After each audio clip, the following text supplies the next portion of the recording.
ಓಂ ಶ್ರೀ ಗುರುಭ್ಯೋ ನಮಃ. ಶ್ರೀ ಪರಮಗುರುಭ್ಯೋ ನಮಃ. ಶ್ರೀ ಪರಮೇಷ್ಠಿ ಗುರುಭ್ಯೋ ನಮಃ.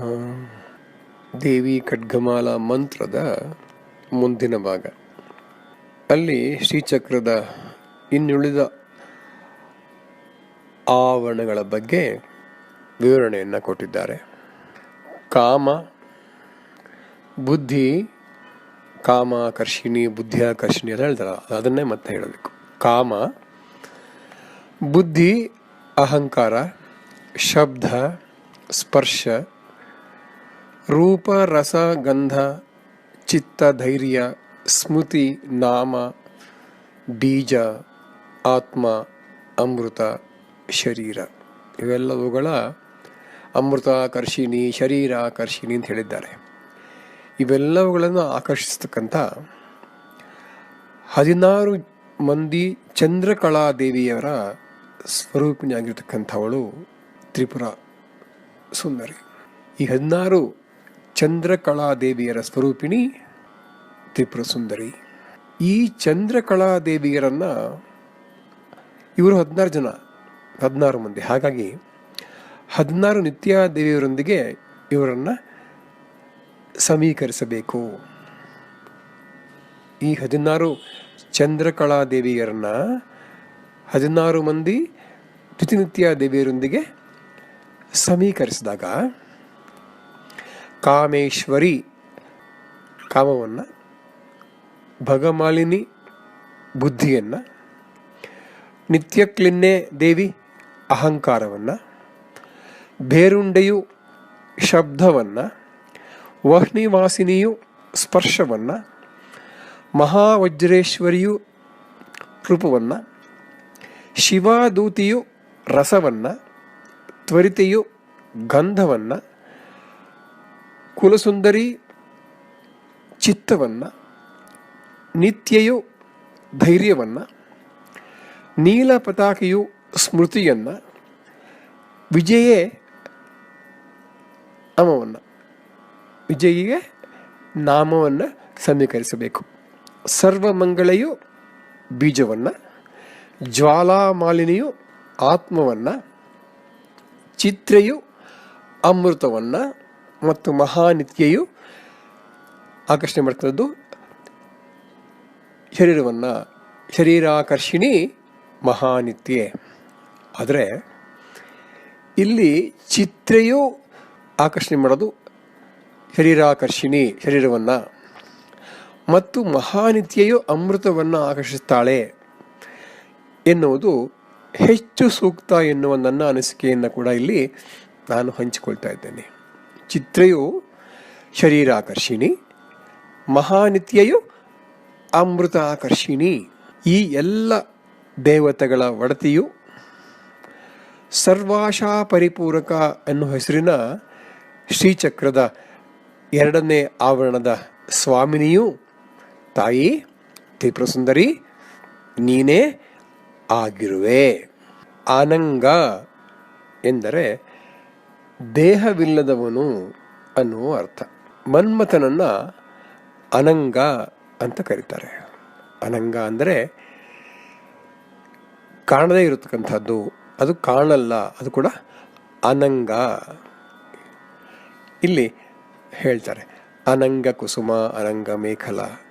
ಕುಸುಮ, ಮೇಖಲ, ಮದನ, ಮದನಾತುರ, ರೇಖಾ, ವೇಗಿನಿ, ಅಂಕುಶ ಮೊದಲಿನತಕ್ಕಂಥ 8 ಮಂದಿ ಅನಂಗ ದೇವಿಯರ ಸ್ವರೂಪಿಣಿಯಾಗಿ, ಇವರೆಲ್ಲರೂ ಅನಂಗ ದೇವಿಯವರು ಅಂದರೆ ದೇಹವಿಲ್ಲದೆ ಇರತಕ್ಕಂಥವರು, ಕಣ್ಣಿಗೆ ಕಾಣದೇ ಇರತಕ್ಕಂಥವರು. ಈ 8 ಮಂದಿ ಅನಂಗ ದೇವಿಯರ ಸ್ವರೂಪಿಣಿಯಾಗಿ ಶ್ರೀದೇವಿ, ಈ ದೇವಿಯರಿಗೆ ಒಡತಿಯಾದಂಥ ಗುಪ್ತತರ ಯೋಗಿನಿಯಾಗಿ ಸರ್ವ ಸಂಕ್ಷೋಭಣ ಎನ್ನುವ ಹೆಸರಿನ ಶ್ರೀಚಕ್ರದ 3ನೇ ಆವರಣದ ಸ್ವಾಮಿನಿಯು ನೀನೇ ಆಗಿರುವೆ ಮಹಾತ್ರಿಪುರ ಸುಂದರಿ. ಮೂರನೇ ಆವರಣದ ಸ್ವಾಮಿನಿ ಮಹಾತ್ರಿಪುರ ಸುಂದರಿ ತಾನೇ ಆಗಿದ್ದಾಳೆ. ಸರ್ವ ಸಂಕ್ಷೋಭಿಣಿ, ಸರ್ವ ವಿದ್ರಾವಿಣಿ, ಸರ್ವಾಕರ್ಷಿಣಿ, ಈ ಮೂರು ನಾಮಗಳಿಗೆ ಈ ಹಿಂದೆ ಕೂಡ ವಿವರಣೆಯನ್ನು ಕೊಟ್ಟಿದ್ದಾಗಿದೆ. ಇನ್ನು ಸರ್ವಾಹ್ಲಾದಿನಿ ಅಂತ ಬರ್ತದೆ. ಸರ್ವಾಹ್ಲಾದಿನಿ ಅಂದರೆ ಸರ್ವರನ್ನು ಆಹ್ಲಾದಗೊಳಿಸ್ತಕ್ಕಂಥವಳು, ಸರ್ವರನ್ನು ಆಹ್ಲಾದಗೊಳಿಸ್ತಕ್ಕಂಥವಳು ಸರ್ವಾಹ್ಲಾದಿನಿ. ಸರ್ವ ಸಮ್ಮೋಹಿನಿ, ಸಮ್ಮೋಹಿನಿ ಅಂದರೆ ಎಲ್ಲರನ್ನೂ ಭ್ರಾಂತಿಗೊಳಿಸ್ತಕ್ಕಂಥವಳು, ಎಲ್ಲರನ್ನೂ ಮೋಹಕ್ಕೆ ಒಳಪಡುವಂತೆ ಮಾಡ್ತಕ್ಕಂಥವಳು ಸರ್ವ ಸಮ್ಮೋಹಿನಿ, ಎಲ್ಲರನ್ನೂ ಭ್ರಾಂತಿಗೆ ಮತ್ತು ಮೋಹಕ್ಕೆ ಒಳಪಡಿಸ್ತಕ್ಕಂಥವಳು ಸರ್ವ ಸಮ್ಮೋಹಿನಿ. ಸರ್ವ ಸ್ತಂಭಿನಿ, ಸ್ತಂಭಿನಿ ಅಂದರೆ ತಡೆಗಟ್ಟೋದು, ತಡೆ ಹಿಡಿಯೋದನ್ನು ಸ್ತಂಭನ ಅಂತ ಕರೀತಾರೆ. ಹಾಗೆ ಸರ್ವ ಜೃಂಭಿಣಿ, ಜೃಂಭಿಣಿ ಅಂದರೆ ಆಗತಕ್ಕಂಥದ್ದು. ಜೃಂಭಿಣಿ ಅನ್ನೋದು ವಿಸ್ತಾರವಾಗುವಂಥದ್ದು, ಸರ್ವವನ್ನು ವಿಸ್ತಾರ ಮಾಡ್ತಕ್ಕಂಥವಳು ಸರ್ವ ಜೃಂಭಿಣಿ. ಸರ್ವವ ಶಂಕರಿ, ಈ ನಾಮದ ಬಗ್ಗೆ ಕೂಡ ಹಿಂದೆ ಹೇಳಿದ್ದೀವಿ. ಆದರೂ ಎಲ್ಲವನ್ನೂ ತನ್ನತ್ತ ಸೆಳೆಯುವವಳು ಸರ್ವ ವಶಂಕರಿ, ಎಲ್ಲರನ್ನೂ ತನ್ನೆಡೆಗೆ ಸೆಳೆಯುವವಳು ಸರ್ವವಶಂಕರಿ. ಸರ್ವ ರಂಜಿನಿ, ಎಲ್ಲರನ್ನೂ ರಂಜನೆ ಮಾಡ್ತಕ್ಕಂಥವು. ರಂಜಿಸೋದು ಅಂದರೆ ಸಂತೋಷಪಡಿಸ್ತಕ್ಕಂಥವಳು, ಎಲ್ಲರನ್ನೂ ರಂಜಿಸುವವಳು ಸರ್ವರಂಜಿನಿ. ಸರ್ವೋನ್ಮಾದಿನಿ, ಎಲ್ಲರನ್ನೂ ಉನ್ಮಾದಗೊಳಿಸ್ತಕ್ಕಂಥವಳು. ಉನ್ಮಾದ ಅಂದರೆ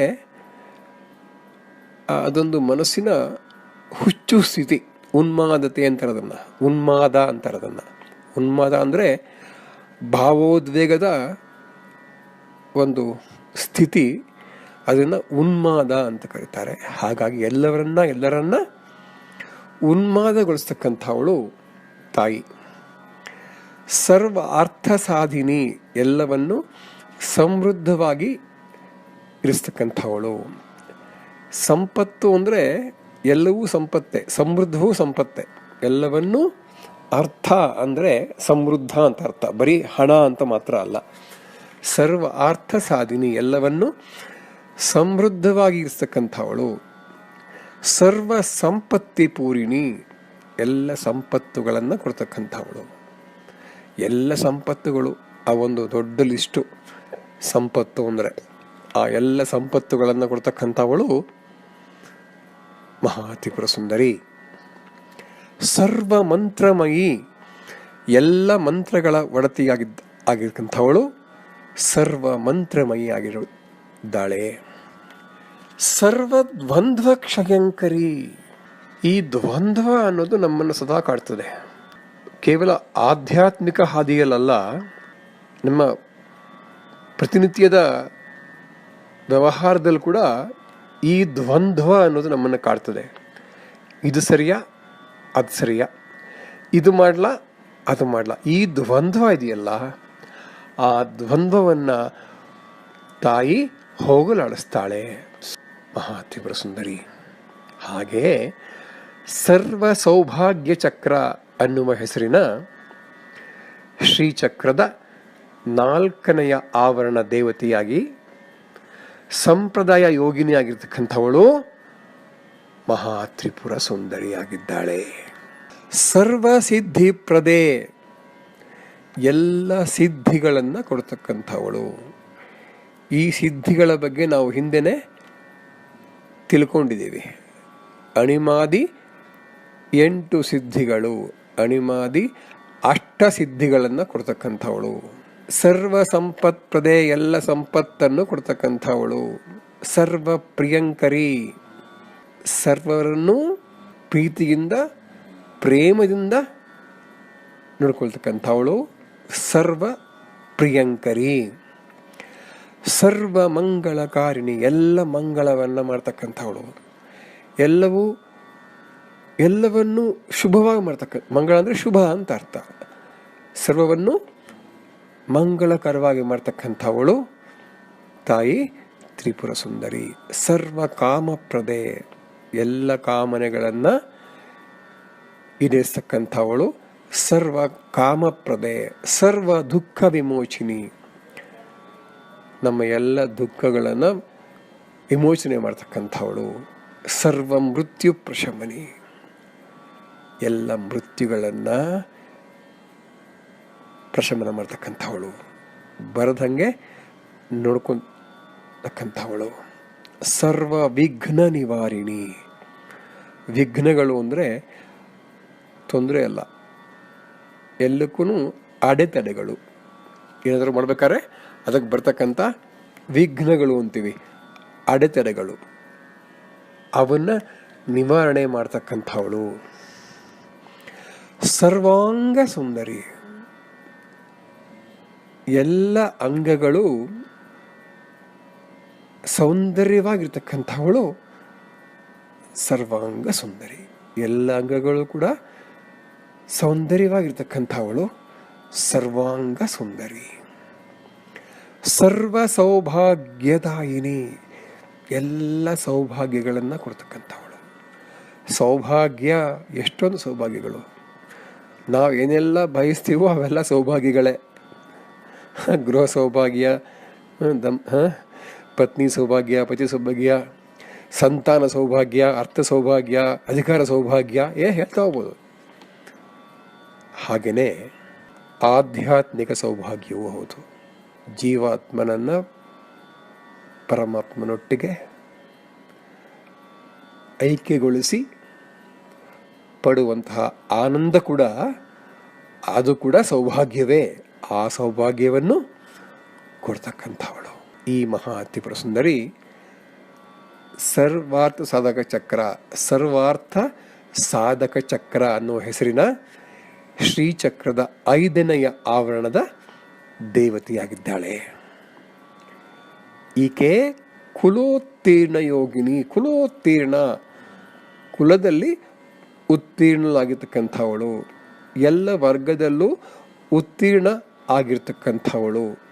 ಅಂದರೆ ಅರ್ಥ, ಯಾವುದೇ ವರ್ಗಗಳು ಇಲ್ಲದವಳು ಅಂತ ಅರ್ಥ. ಯಾವುದೇ ವರ್ಗಗಳಿಂದ ಇಲ್ಲದವಳು, ಎಲ್ಲ ವರ್ಗಗಳಿಗೆ ಅತೀತವಾದವಳು, ಯಾವ ವರ್ಗಕ್ಕೂ ಸೇರದೇ ಇರತಕ್ಕಂಥವಳು, ಹಾಗೂ ಎಲ್ಲ ವರ್ಗಕ್ಕೂ ಸೇರಿರ್ತಕ್ಕಂಥವಳು, ವರ್ಗಾತೀತಳು, ಕುಲಾತೀತಳು. ಅಂದರೆ ಆಕೆ ಮಹಾ ತ್ರಿಪುರ ಸುಂದರಿ ಆಗಿದ್ದೀಯೇ. ಸರ್ವಜ್ಞೆ, ಎಲ್ಲವನ್ನೂ, ಸರ್ವಜ್ಞ ಅಂದರೆ ಎಲ್ಲವನ್ನೂ ತಿಳಿದಂಥವಳು, ಎಲ್ಲವೂ ಆಕೆಗೆ ತಿಳಿದಿದೆ. ಆಕೆ ಸರ್ವಶಕ್ತಳು, ಸರ್ವ ಐಶ್ವರ್ಯವನ್ನು ಕೊಡ್ತಕ್ಕಂಥವಳು, ಎಲ್ಲ ಜ್ಞಾನವನ್ನು ತಿಳಿದವಳು, ಎಲ್ಲ ಜ್ಞಾನವನ್ನು ತಿಳಿದಿರುವವಳು ಮಹಾ ತ್ರಿಪುರ ಸುಂದರಿ. ಎಲ್ಲ ಕಾಯಿಲೆಗಳನ್ನು, ರೋಗಗಳನ್ನು ನಾಶ ಮಾಡುವವಳು. ಎಲ್ಲ ರೋಗ ಅಂದರೆ ಸಂಸಾರ ಬಂಧನ ಅಂತಕ್ಕಂಥ ಭವರೋಗವನ್ನು ಸೇರಿ ಎಲ್ಲ ರೋಗಗಳನ್ನು, ಕಾಯಿಲೆಗಳನ್ನು ನಾಶ ಮಾಡ್ತಕ್ಕಂಥವಳು ತಾಯಿ ಮಹಾ ತ್ರಿಪುರ ಸುಂದರಿ. ಎಲ್ಲಕ್ಕೂ ಆಧಾರವಾಗಿರುವವಳು ತಾಯಿ, ಎಲ್ಲಕ್ಕೂ ಆಧಾರವು ತಾನೇ ಆಗಿರ್ತಕ್ಕಂಥವಳು, ಎಲ್ಲ ಪಾಪಗಳನ್ನು ಪರಿಹಾರ ಮಾಡ್ತಕ್ಕಂಥವಳು, ಎಲ್ಲವೂ ಆನಂದಮಯವಾಗಿರ್ತಕ್ಕಂಥವಳು, ಜೊತೆಗೆ ಎಲ್ಲ ರೀತಿಯ ರಕ್ಷಣೆಯನ್ನು ನೀಡ್ತಕ್ಕಂಥವಳು, ಎಲ್ಲ ರೀತಿಯ ರಕ್ಷಣೆಯನ್ನು ನಮಗೆ ನೀಡ್ತಕ್ಕಂಥವಳು ಮಹಾ ತ್ರಿಪುರ ಸುಂದರಿ.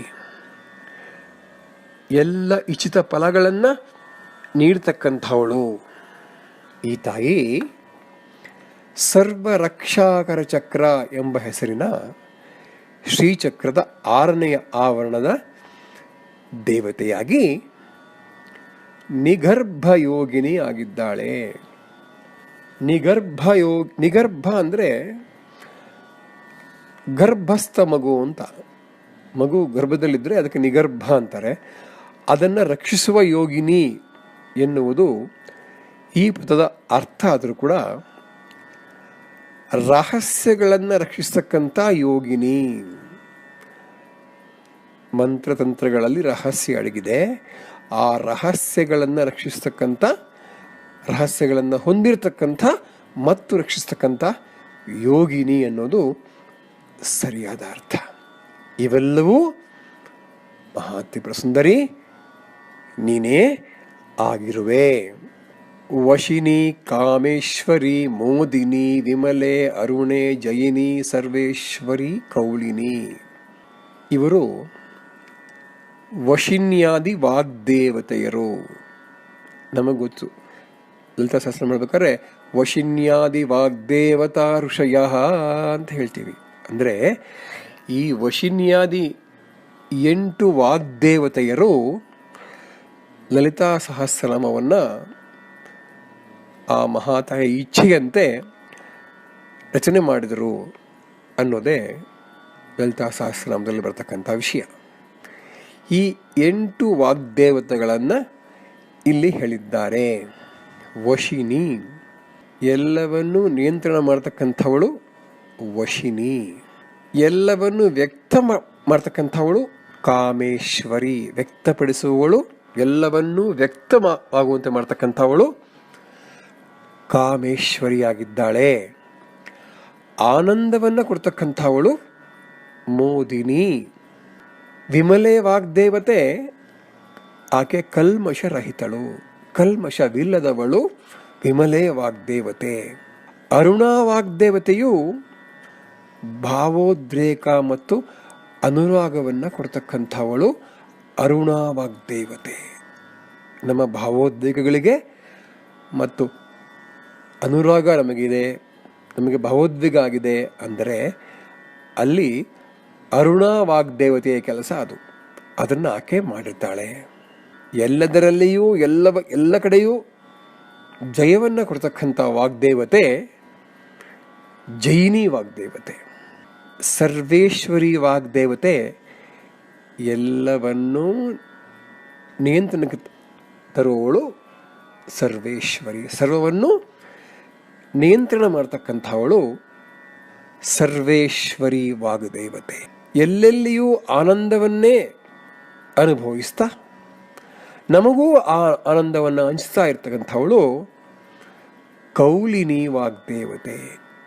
ಕೌಳಿನಿ ವಾಗ್ದೇವತೆ ಎಲ್ಲೆಲ್ಲಿಯೂ ಆನಂದವನ್ನು ಅನುಭವಿಸ್ತಾ ನಮಗೂ ಆ ಆನಂದವನ್ನು ಕೊಡ್ತಾ ಇರ್ತಕ್ಕಂಥವಳು ಕೌಳಿನಿ ವಾಗ್ದೇವತೆ. ಹೀಗೆ ವಶಿನಿಯಿಂದ ಕೌಳಿನಿವರೆಗೂ 8 ಜನ ವಾಗ್ದೇವತೆಯರು, ವಶಿನ್ಯಾದಿ ವಾಗ್ದೇವತೆಯರು. ಇವರು ಸರ್ವರೋಗಹರ ಚಕ್ರ ಅಂತ ಕರೀತಕ್ಕಂಥ ಶ್ರೀಚಕ್ರದ 7ನೆಯ ಆವರಣದ ದೇವತೆಯಾಗಿ ರಹಸ್ಯ ಯೋಗಿನಿ ಆಗಿರ್ತಕ್ಕಂಥ ತ್ರಿಪುರ ಸುಂದರಿ ಸರ್ವರೋಗಹರ ಚಕ್ರದ ಸ್ವಾಮಿನಿಯಾಗಿದ್ದಾಳೆ. ಬಾಣಿನಿ, ಮುಂದೆದ್ದು ಬಾಣಿನಿ ಬಾಣ. ಮನ್ಮಥನ 5 ಬಾಣಗಳಿವೆ.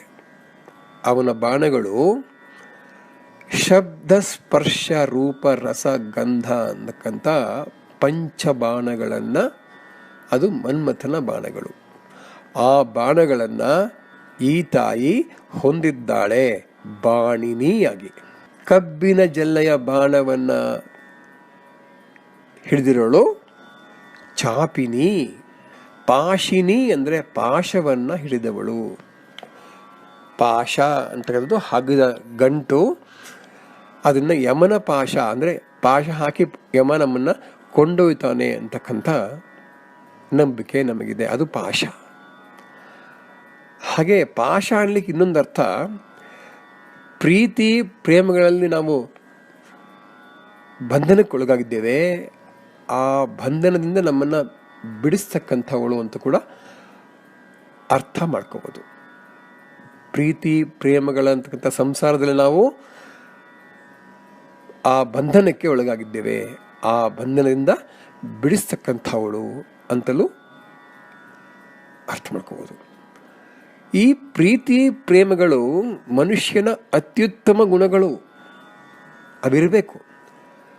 ಆದರೆ ಮನುಷ್ಯ ಅವುಗಳಿಂದ ಬಂಧಿತನಾಗಬಾರದು ಅನ್ನೋದು ಅರ್ಥ ಇಲ್ಲಿ. ಪ್ರೀತಿ ಪ್ರೇಮಗಳಿಂದ ಮನುಷ್ಯ ತಾನು ಬಂಧನಕ್ಕೆ ಒಳಗಾಗಬಾರದು, ಅದು ಪಾಶ. ಆಗ ಆಕೆ ನಮ್ಮನ್ನು ಅಲ್ಲಿಂದ ಬಿಡಿಸ್ತಾಳೆ, ಬಿಡುಗಡೆ ಮಾಡ್ತಾಳೆ. ಅಂಕುಶಿನಿ, ದುಷ್ಟಶಕ್ತಿಗಳಿಗೆ ಅಂಕುಶವನ್ನು ಹಾಕ್ತಕ್ಕಂಥವಳು ಅಂದರೆ ನಿಯಂತ್ರಣ ಮಾಡ್ತಕ್ಕಂಥವಳು ಅಂಕುಶಿನಿ ದೇವತೆ. ಮಹಾಕಾಮೇಶ್ವರಿ, ಆಹಾ, ಈ ಮಹಾಕಾಮೇಶ್ವರಿ ತನ್ನನ್ನು ತಾನೇ ವಿವಿಧ ರೂಪಗಳಲ್ಲಿ ನೋಡಬೇಕು ಅನ್ನೋ ಆಸೆಯನ್ನು ವ್ಯಕ್ತಪಡಿಸಿದಂಥವಳು. ತನ್ನನ್ನು ತಾನೇ ವಿವಿಧ ರೂಪಗಳಲ್ಲಿ ತಾನೇ ನೋಡಬೇಕು ಅಂತಕ್ಕಂಥ ಆಸೆಯನ್ನು ವ್ಯಕ್ತಪಡಿಸ್ತಕ್ಕಂಥವಳು ಮಹಾಕಾಮೇಶ್ವರಿ ದೇವಿ. ತನ್ನನ್ನು ತಾನೇ ವಿವಿಧ ರೂಪಗಳಲ್ಲಿ ತಾನೇ ನೋಡ್ಕೋಬೇಕು ಅನ್ನೋ ಆಸೆಯನ್ನು ವ್ಯಕ್ತಪಡಿಸ್ತಕ್ಕಂಥವಳು ಮಹಾಕಾಮೇಶ್ವರಿ ತಾಯಿ. ಮಹಾವಜ್ರೇಶ್ವರಿ, ಇಷ್ಟು ಅಗಾಧವಾದ ಬ್ರಹ್ಮಾಂಡವನ್ನು ಒಂದು ಚಿಕ್ಕ ಬೀಜವನ್ನಾಗಿ ಮಾಡ್ತಕ್ಕಂಥ ಶಕ್ತಿ ಉಳ್ಳವಳು ಮಹಾವಜ್ರೇಶ್ವರಿ ತಾಯಿ. ಮಹಾಭಗಮಾಲಿನಿ, ಬ್ರಹ್ಮಾಂಡವನ್ನು ಆ ಬೀಜದಿಂದ ಹೊರಗೆ ವ್ಯಕ್ತಪಡಿಸತಕ್ಕಂಥ ಶಕ್ತಿ ಉಳ್ಳವಳು. ಬ್ರಹ್ಮಾಂಡವನ್ನು ಚಿಕ್ಕದಾಗಿ ಮಾಡೋಳು ಆಕೆನೆ, ಹಾಗೇನೆ ಆ ಚಿಕ್ಕದ ಮಾಡಿದಂಥ ಬೀಜದಿಂದ ಬ್ರಹ್ಮಾಂಡವನ್ನು ವ್ಯಕ್ತಪಡಿಸತಕ್ಕಂಥ ಶಕ್ತಿಯುಳ್ಳವಳು ಮಹಾಭಗಮಾಲಿನಿ. ಮಹಾಶ್ರೀ ಸುಂದರಿ, ಅತ್ಯಂತ ಸುಂದರಳಾಗಿರ್ತಕ್ಕಂಥವಳು ಮಹಾಶ್ರೀ ಸುಂದರಿ. ಅತ್ಯಂತ ಸುಂದರಳಾಗಿ ಕಾಣ್ತಕ್ಕಂಥವಳು ತಾಯಿ ಮಹಾಶ್ರೀ ಸುಂದರಿ. ಸರ್ವ ಸಿದ್ಧಿ ಪ್ರದಚಕ್ರ ಅಂತ ಕರೆಸ್ಕೊಳ್ತಕ್ಕಂಥ ಶ್ರೀಚಕ್ರದ 8ನೆಯ ಆವರಣದ ಸ್ವಾಮಿನಿ ತಾನೇ ಆಗಿದ್ದಾಳೆ. ಸರ್ವ ಸಿದ್ಧಿ ಪ್ರದಚಕ್ರ ಸ್ವಾಮಿನಿಯಾಗಿ, ಅತಿ ರಹಸ್ಯ ಯೋಗಿನಿಯಾಗಿ, ಅತ್ಯಂತ ರಹಸ್ಯ ಯೋಗಿನಿಯಾಗಿ ಕರೆಯಲ್ಪಟ್ಟು ಸರ್ವ ಸಿದ್ಧಿ ಪ್ರತಿಚಕ್ರ ಅಂತಕ್ಕಂಥ ಶ್ರೀಚಕ್ರದ 8ನೆಯ ಆವರಣದ ದೇವತೆಯಾಗಿರ್ತಕ್ಕಂಥವಳು ಆ ಮಹಾ ತ್ರಿಪುರ ಸುಂದರಿ. ಶ್ರೀ ಶ್ರೀ ಮಹಾಭಟ್ಟಾರಿಕೆಯಾಗಿ, ಶ್ರೀ ಶ್ರೀ ಮಹಾಭಟ್ಟಾರಿಕೆಯಾಗಿ, ಪರಾಪರ ರಹಸ್ಯ ಯೋಗಿನಿಯಾಗಿ, ಸರ್ವಾನಂದಮಯ ಚಕ್ರ, ಸರ್ವಾನಂದಮಯ ಚಕ್ರ ಎಂದು ಕರೆಯುವ ಶ್ರೀಚಕ್ರದ 9ನೆಯ ಆವರಣ ಅಂದರೆ ಶ್ರೀಚಕ್ರದಲ್ಲಿರ್ತಕ್ಕಂಥ ಬಿಂದು. ಆ ಬಿಂದುವಿನಲ್ಲಿರ್ತಕ್ಕಂಥವಳು ಶ್ರೀ ಮಹಾ ತ್ರಿಪುರ ಸುಂದರಿ. ಶ್ರೀ ಶ್ರೀ ಮಹಾಭಟ್ಟಾರಿಕೆಯಾಗಿ, ಪರಾ ಅಪರ ರಹಸ್ಯ ಯೋಗಿನಿಯಾಗಿ, ಸರ್ವಾನಂದಮಯ ಚಕ್ರ ಎಂದು ಕರೆಯಲ್ಪಡ್ತಕ್ಕಂಥ ಶ್ರೀಚಕ್ರದ 9ನೆಯ ಆವರಣ ಅಂದರೆ ಬಿಂದುವಿನಲ್ಲಿ ಇರ್ತಕ್ಕಂಥವಳು ತಾಯಿ ನೀನೇ ಆಗಿದ್ದೀಯೇ ಆ ಮಹಾ ತ್ರಿಪುರ ಸುಂದರಿ. ತ್ರಿಪುರೇ ಅಂದರೆ ಜಾಗೃತ್ ಸ್ವಪ್ನ ಸುಷುಪ್ತಿ ಅವಸ್ಥೆಗಳು ತ್ರಿಪುರೇ. ತ್ರಿಪುರೇಶಿ, ಈ 3 ಸ್ಥಿತಿಗಳನ್ನು ನಿಯಂತ್ರಣ ಮಾಡ್ತಕ್ಕಂಥವಳು ತ್ರಿಪುರೇಶಿ.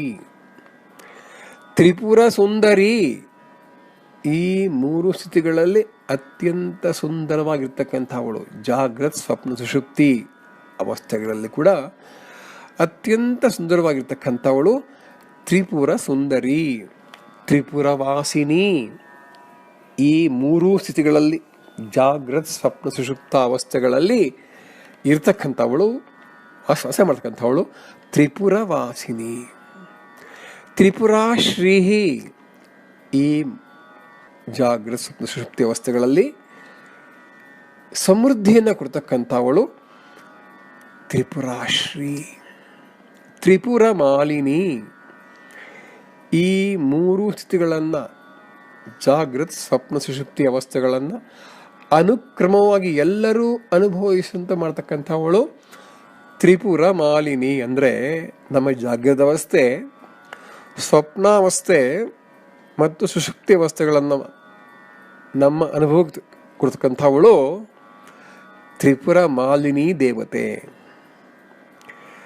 ತ್ರಿಪುರ ಸಿದ್ಧೇ. ಈ ಮೂರು ಸ್ಥಿತಿಗಳಲ್ಲಿ ಸಿದ್ಧಿಯನ್ನು ಕೊಡ್ತಕ್ಕಂಥವಳು ಮತ್ತು ಪಡೆಯುವಂಥವಳು ತ್ರಿಪುರ ಸಿದ್ಧೆ. ತ್ರಿಪುರಾಂಬಾ.